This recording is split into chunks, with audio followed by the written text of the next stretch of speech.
Hello and welcome to another edition of the NCCR podcast. My name is DeVandis Smith. Alongside me is a very good, dear friend of mine's, a person who really don't need any introduction, but I will introduce her because I love her that much. I have that much respect for her. She is the mother of three, the wife of one, Correct. the friend of many, including this guy right here. None other than my host, alongside with the most, Miss Kim Matson. How you doing, friend? I'm doing well. And how are you on your birthday today? Double nickel. Happy birthday. I'm blessed. Got serenaded by the kids that was going to camp. And so nice. Yep. It was. Well, 55 looks good on you. Oh, well, thank you, friend. Thank you. And shout out to my wife. She managed to surprise me. You guys kept the secret, which I thought you was my friend. Sometimes a secret is good among friends. Well, the secret This was a good one. My sister flew halfway across the country. Pretty much all the way. Yeah, from the East Coast all the way out here. Yeah, she came all the way across the country. All the way. Just to spend 12 hours with me, man. That's pretty sweet. Flew back. Her and my in-laws came. Mm-hmm. They came from Alaska. Same thing. A few hours and back. So this guy here was blown away. That's good. Yep. It was a good surprise. Happy. Well done, Stephanie. Happy. All right, let's dive into the podcast. I trust you have more to say about that. That's my lead into the. Yes. Okay. Like, subscribe, give us a thumbs up. Let us know that you like the content. Mm-hmm. And, you could text us or call into the show. Because you're in control of that. Yes. Another hint. Yes. Like, I'm going to control this number right in 5, 4, 3, 2. Boom. See how that happened, Kim? Mm-hmm. Boom. Saw it. I like that control thing, man. Too bad we're not still doing songs. I had several, but oh gosh. Well, you can give the name of the No, list. I don't want to even risk having us kicked off we whatever interweb program we're on. So I think we'd be safe. But as my friend alluded to, Pastor Steve's sermon from Burn the Ship is burning control. Mm-hmm. And like she always do about this time, what is the Murder the Sermon title? How's that working for you? How is that working for you? Pastor Steve came from Romans 8 and 28. He was all over the place. He was all over the place. Psalms 46 and 10, 56, 3 through 4, 55 and 22, Philippians 4 and 6, Jeremiah 17, 7 through 8, back to Psalms 37 and 5, and Proverbs 3, 5, and 6. Burning control.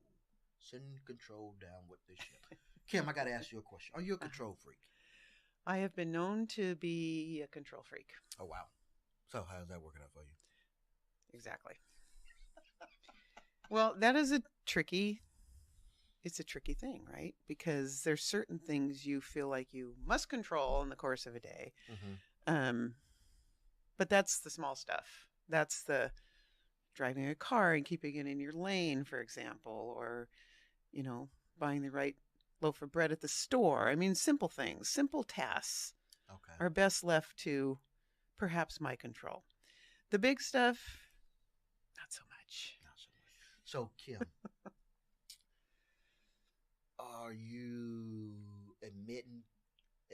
openly admitting that you have some dysfunction? That is correct. Oh, wow. And you? I'm not a control freak. Okay.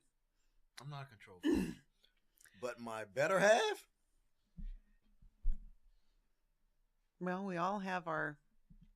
She's a control freak. Little whoop-de-doos, don't we? And that's the reason why I asked Pastor That's why you don't Steve, need to be. I asked Pastor Steve, I said, man, you got to bring it Sunday. I said, you got to bring it Sunday. I said, you got to really get it. I said, maybe she can, How is that working for you? we watched the sermon together.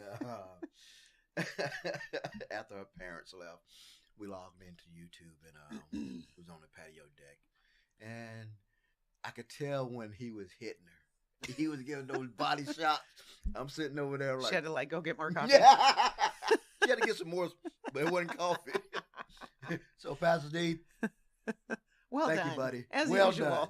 Yes, that's a good pastor there. He listened to his congregants, and he also listened to God first. But he just add a little sauce. Yeah. Just a little bit. Well, I did read a definition of control. Okay. The power to influence or direct people's behavior or the course of events. Say that again. I'm sure there's others, but the power to influence or direct people's behavior or the course of events. Or the desire to do that, I suppose. Yeah. With that definition, it doesn't sound that bad. Well, there you go. Trying to control the narrative. It doesn't sound that bad, but we put our little human nature in this, and we kind of touch all the things. I want to touch all the things. Yeah. We kind of warp it out a little bit. I mean, there are, I think the control thing is, that is like most of these things are it's a fine edge. And Pastor Steve talked last week about getting right up to that edge, and like, well, because then, you can tip over the side, and as in previous weeks, then you become a people pleaser and all the other things that nobody really wants to be controlling. I mean, I suppose there's some people that do, but you do have the heart of this is that if you're a people pleaser, or you're feeling continued shame from something happened way back when, or you're carrying around baggage, you're all of these things, in a control freak, or just a controlling type of personality, those are all contrary to what God says about us and to us and for us. Why? I know you don't know. Well, maybe you do. You maybe have some idea. Why do we not trust God enough that we have to be in control of all these things and trying to get that outcome, instead of just relying on Him and just trusting in Him? Why do you think that? Well, that is one of my questions. Why don't you trust God? I mean, why not? That is really the only thing we, in the big picture, kind of the only thing we really need to do. He has a blueprint for our lives. We're not privy to it, which is a good thing. And we just need to trust the process. I think Pastor Steve gave us the answer too. When he's like, because we can have plans in our lives and how we want certain things to go in our life, right? And we're afraid that our plans might not line up with what God has planned. And so we want to control that and not trust Him. Well, we're bending our will. We're not bending to His. Yes. But we put control in a lot of other things that aren't God. We put control in, somebody else driving a car toward you at 60 miles an hour on a highway. We put control in a mortgage broker when we're buying a house. I mean, I don't know all the ins and outs of that, but we just gave all of our information and a bunch of cash to some guy several years ago, and boom, we had a house. So there's a lot of things we will relinquish control to. So why don't we do that with God? Why aren't we trusting Him in those same simple ways? Because sometimes you don't feel like you have a choice but to give control to somebody else. And we have a choice, and we're not exercising it to the best of our ability, perhaps. Kim, how you explain that, it made me think about a lot of athletes when they give up control of their finances, and years later they find that they're in deep doo-doo. Yes. I wonder trusted somebody. Yes. And I wonder if they would have had trusted God, God would have gave them or led them to a different person other than who they chose, and what the outcome would have been. Yeah. Because by nature, we're greedy, we're selfish, we're arrogant, we want to make sure we're good. But God is none of those things. He's gracious and kind and Yes. selfless, and Mm-hmm. and when you think about dealing with humans that have some of those characteristics, again, not everybody and not in equal portion even, um, or a loving God that wants us to have all the best things that He has ready for us, Yeah. right? Yep. And so why do we struggle with trusting Him? Because the opposite of trust is control. Yes. Those are polar Yes. opposites. Total. On the wheel. Yes. But it's just, I don't know. It's when you are a control freak, I mean, how does God fit into your life when you live like that? He don't. Right. He don't. Not at all. Because you're not giving him room. You're not rooted in that room. You did a self-inflation. You blew yourself up, and there's no room for God to come in. Because of you. Yeah. Trust issues. Trust issues. Man. Equals control issues. Issue. And again, fear is a big motivator, because there's a fear it won't go the way you wanted. The person won't respond the way you wanted. The thing that you planned for all this time is not going to happen. Steve and I stopped making plans decades ago, because when we were trying to control our calendar, or just 5 hours in a day, it would often blow up in our face. Now, what did you? Because I know the answer, but I just want the people. So we just started having ideas. Wouldn't it be great if we'll just get our feet on the floor on a Tuesday morning, and wouldn't it be nice if that happened? If it doesn't, stay low, keep your knees bent so you can take the hit, right? It's just we stopped making plans a very long time ago, because it's sometimes more times than not did not go here's a suggestion according to our plan. Here's a suggestion, knock it off. It's just only a suggestion. If it happens, kudos, yay. Well, this just popped into my head. How many times have you done one of those trust falls? Oh man! And the person doesn't really catch you. I mean, sometimes they think it's funny or whatever. Yep, they just weren't thinking you were going to fall when you said you were going to. Whatever this scenario is to unsuccessful trust fall. I don't know. No. God's going to catch you every time. That part, but me trusting someone to catch me. Oh, I got you. Yeah, no, I'm not doing that.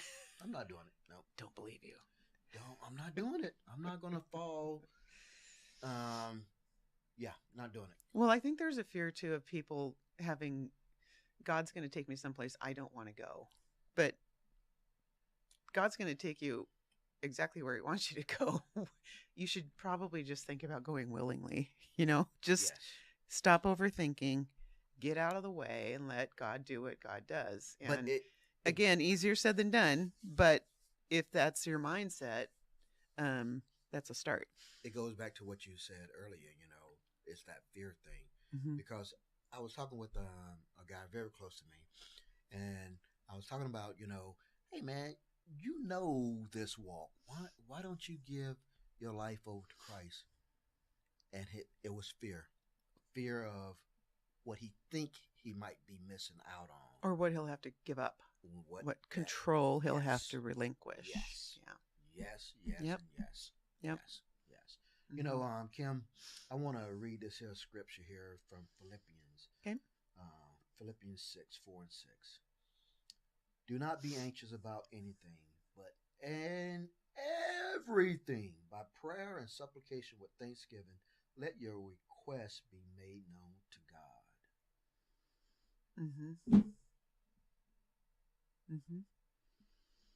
Don't be afraid. Yeah. Don't struggle with it.